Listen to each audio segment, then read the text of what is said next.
तीन कार्यक्रम ये होते हैं, एक तो होली का, एक भंडारे का, और एक अगस्त में होता है साधना का। और बीच में लोग आते ही जाते रहते हैं। तो मैं चला गया अभी गुजरात, वो समुद्र के किनारे पीरावल, पोरबंदर, राजकोट, जामनगर, अहमदाबाद, इधर से गया जय उदयपुर, फिर आपके उधर बड़ौदा, सूरत, चला गया बम्बई, नासिक में कार्यक्रम। 4 बजे रोज सुबह चिल्लाए कि नामदान दे दीजिए, 4 बजे सुबह अंधेरे में, और इकट्ठे हो गए। सूरत में तो ऐसा हुआ कि रात को बसें आई और वो सत्संग में सम्मिलित नहीं हो सके, तो रात को बेचारे मतलब पहुंचे, पड़े रहे।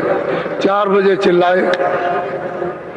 तो आप ये समझिए कि चलते चलाते सड़क के ऊपर में उनको नामदान दिया, सड़क पर। अब ये दशा है, नामदान लेने की एकदम पुकार कि वो दे दीजिए।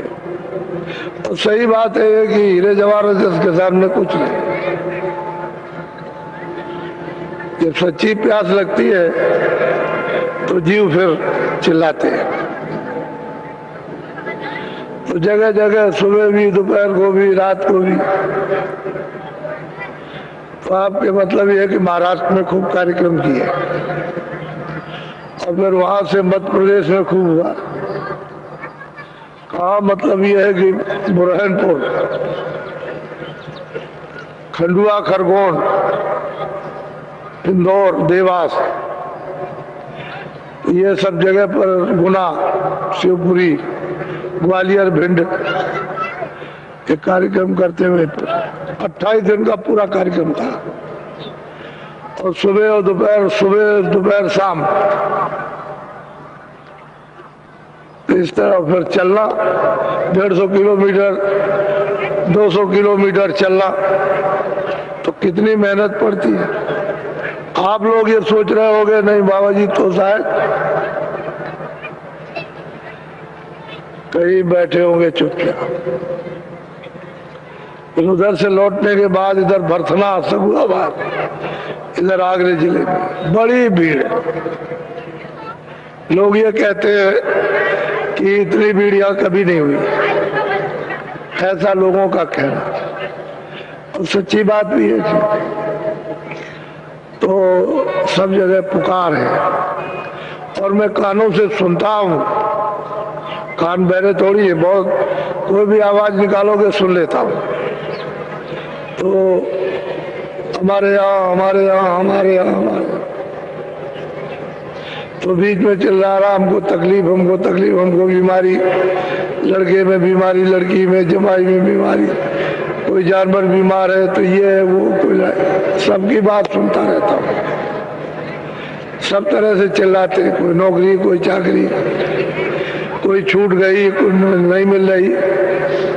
एक दो बात कोई बीच में कह रहा है, उसी में चिल्ला रहा कि ऑपरेशन कराना चाहते हैं, हुक्म दे दीजिए। तो सबकी बात सुननी पड़ती है, और सब बातों पर ध्यान देना पड़ता। चले आओ बच्चों जल्दी से।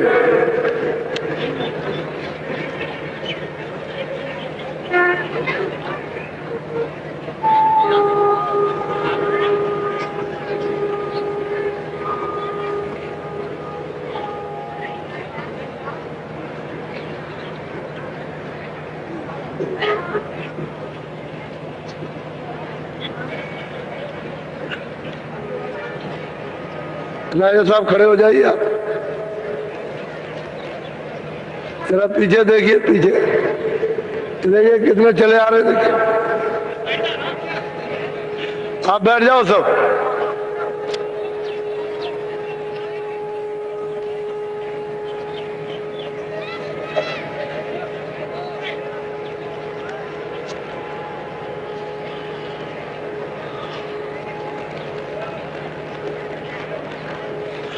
आप लोग अब की बार जब कभी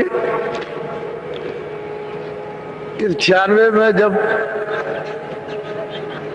जुलाई का महीना आए, गुरु पूर्णिमा का अवसर, तो नदियों का किनारा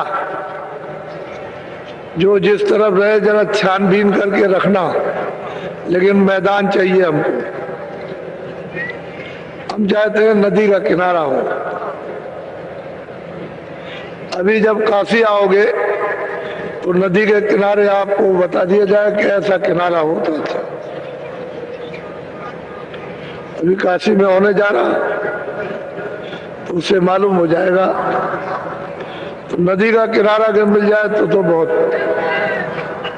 क्योंकि कई जमीन में पानी नहीं है, पानी की व्यवस्था करो तो पाइप खराब हो जाते हैं, पानी निकलता नहीं है,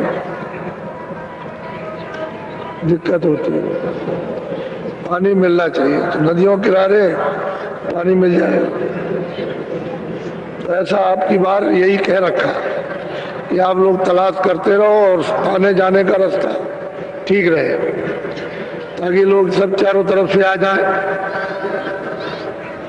वो भी ध्यान में रखना है, रेलों को भी ध्यान में रखना कि रेलें भी चारों तरफ से आती जाती हों। तो ये ध्यान में रख करके तभी कार्यक्रम ठीक अच्छा हो। और ये भूम ज्योतक जो आपके सामने ये आया है, वैसे इसकी स्थापना तो राजस्थान में गत वर्ष में जन्माष्टमी के अवसर पर हो गई थी। लोगों को ये कह दिया था कि अभी तो इसकी एक स्थापना हुई है, लेकिन इसका स्वरूप आपको थोड़े समय के बाद देखने को मिलेगा।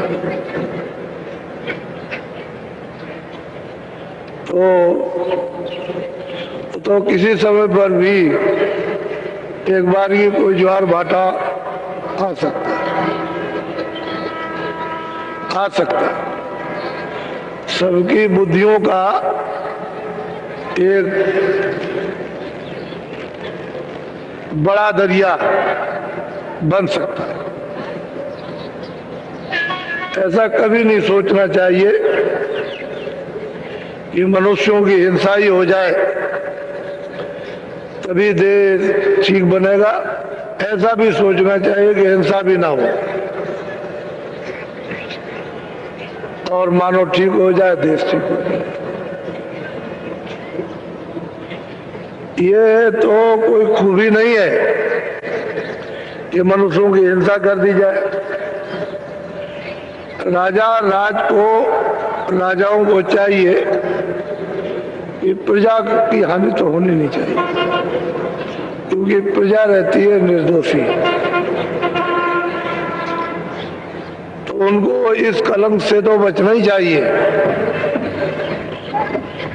वैसे ये कहा गया है कि तप करो तो राज मिलेगा, यानी तपस्या करने से तो राज दिया जाता है कि राज ले लिया। तो तब से राज और राज से नरक, घोर नरक, सीधा, उसमें बचने बचने का काम कुछ नहीं, सीधा नरक को जाता है। तो आप उसके पीछे पीछे पीछे पीछे कहाँ जा रहे हैं? वो तो नरक में जा रहा है। तो आप पीछे पीछे जा रहे हो तो आप फिर आप भी जाओ, फिर आपको मिलेगा क्या? और मिला क्या? पीछे पीछे पीछे पीछे पीछे पीछे। और जब तपस्या करे और राज मिले तो राज को त्याग दे कि हमको राज नहीं चाहिए, तब भगवान मिलता है। तो राजा के लिए तो भगवान है ही नहीं, क्योंकि उसने तो राज पा लिया और सीधा नरक। अब जनता जो है उसे तो भगवान मिल जाएगा,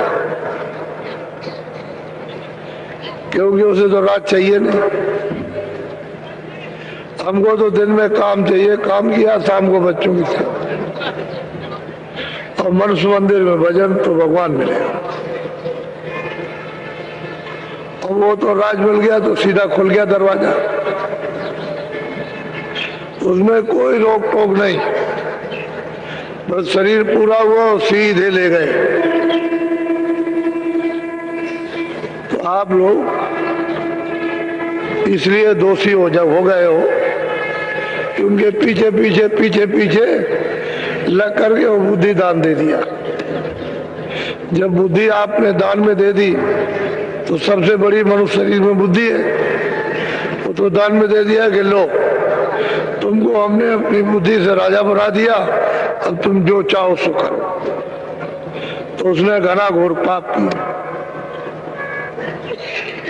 तो वो पाप इसलिए तुम्हारे ऊपर में बढ़ गया कि तुमने बुद्धि दान दी, और दान दे करके राजा बनाया, और उसने जो बुरे से बुरे काम किए जगत, वो सब आपके ऊपर बटे, तो आप भी भोगी हो गए, उसकी सजा आपको भी मिलेगी। ये पक्की बात है, इसमें इधर उधर की बात कुछ नहीं। जो सत्य है वो सत्य है, उसमें हेर फेर नहीं हो सकता, क्योंकि महात्माओं को तो ये सब दिखाई देता है, वो ऐसे अंदाजियन थोड़ी कुछ कहते हैं। तो इसलिए आप लोग ये पीछे पीछे पीछे पीछे छोड़ो, और बुद्धि को आप संभाल के रखो, तब आप बचोगे इस घोर जगन पाप से, और नहीं तो गए। सही बात तो यह है कि हत्या तो लगी गई, तो आगे समय बड़ा खराब आ रहा है। अमेरिका रोएगा, चीन रोएगा, जापान रोएगा, जितने भी अरब देश है, जितने भी और देश हैं, भारतवर्ष रोएगा, सबको समय बहुत खराब आ रहा। और वो चंडी मसाल लेकर अपना पूरा काम कर रहे हैं, उसका नाम ही चंडी। वो जो चंडी वो नहीं है जिसको आप समझते हो, उसका नाम चंडी है। तो मसाल लेकर के घूम रही है, सब जगह जाएगी, कोई मुल्क छोड़ेगी नहीं। सब मुल्क की राया, सेठ साहूकार वहां की सरकार है, सब की सब रोएगी। भारत की राया, भारत की सरकार, भारत के सेठ साहूकार विश्व के राज्यों में जाएगी और धन को धीरे से साफ करेगी। तो ये छोटी मोटी तकलीफ तो नहीं है, ये तो बहुत बड़ी तकलीफ व्यापेगी। ये छोटा मोटा कष्ट नहीं है, वो वहीं से हटेगी, तो धीरे से ऐसे हट रही है। उसको अपना काम करना आता है, और तुमको दिखाई भी नहीं दे सकती, तुम चिल्लाते ही रह जाओगे। लेकिन महात्मा इसका पता लगा रखते हैं, उनको मालूम रहता है। जो दिव्य महापुरुष होते हैं वो जानते हैं। तो समय आगे बहुत खराब, यानी बहुत ही खराब, थोड़ा नहीं। और हर प्रकार से, बीमारी से, झगड़े से, अन्न की कमी से, लोगों की लड़ाइयों से, इससे एक दूसरे के मुल्क पर हमला करना, ये कोहराम जनता, उसका बहुत विचित्र भयावह दृश्य सुनने को भी मिलेगा और देखने को। ऐसे तो इसलिए हम आगाह करते रहते हैं कि आप लोग सावधान हो जाओ और दिन में अपना काम करो। अब से शाम को बच्चों की सेवा, और तुमको पूजा पाठ करना नहीं आता है तो हम बता देते हैं कि मनुष्य मंदिर में अपनी जीवात्मा से ऐसे पूजा करो। इस तरह से भजन करो, 10 ही मिनट करो, 5 मिनट करो, तो इससे क्या होगा? बचाओ, आफत से बचाओ, मुसीबत से बचो, फिर जाओगे, फिर कोई चारा रहेगा नहीं। इसलिए पहले फिर ये नहीं कहोगे हमको नहीं कहा, तो हम सारे देश में कानों कानों तक आवाज पहुंचवाए देते हैं, यानी बहुत आवाज पहुंच गई। अब थोड़े बहुत जंगल पहाड़ रह गए हैं तो भी पहुंची जाती है। और चाहता हूं कि लोग सीधे रास्ते से चल पड़े तो अच्छा है, नहीं तो ये तो ऐसे भी समझ आ रहा, वैसे भी खराब हो जाएगा। अभी तो कुछ मिल ही रहा, आगे और भी कुछ नहीं, इसलिए ये सब बातें तो महात्मा है हितों की, लाभ की हमेशा बात किया करते हैं, बेमतलब की उनकी कोई बात नहीं होती। तो समय ऐसा है, क्या किया है।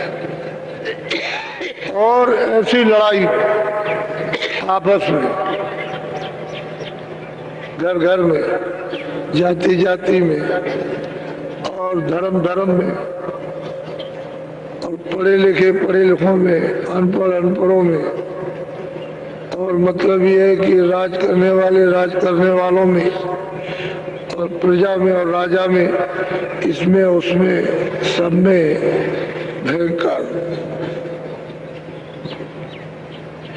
मनुष्य में ऐसी ज्वाला जलेगी कि उसमें किसी का मन बुद्धि, किसी की आंखें, कान, हाथ, पैर स्थिर नहीं रहेंगे, स्थिर नहीं रहेंगे। ये बात आपको याद कर, इसलिए अपना सीधे रास्ते, किसी से बार बैर भाव नहीं। शिक्षा के लिए तो सब बता रहा कि पानी में जहर मिला हुआ है, दूध है अच्छा होता है लेकिन उसमें भी जहर मत पियो, वो तो बताना ही उसमें ये अच्छा है ये बुरा, ये बताना ही पड़ेगा। ये भूम ज्योतक है, ये देखिएगा आप कि एक ही शब्द से कितना सुधार होता है, ये आपको देखने की जरूरत है।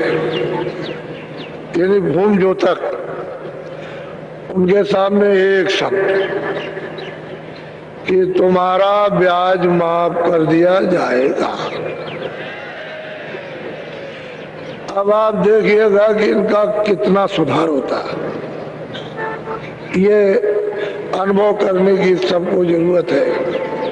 वही भूम ज्योतक अपने घर के दरवाजे को खोल देगा कि सब उठा ले जाइए,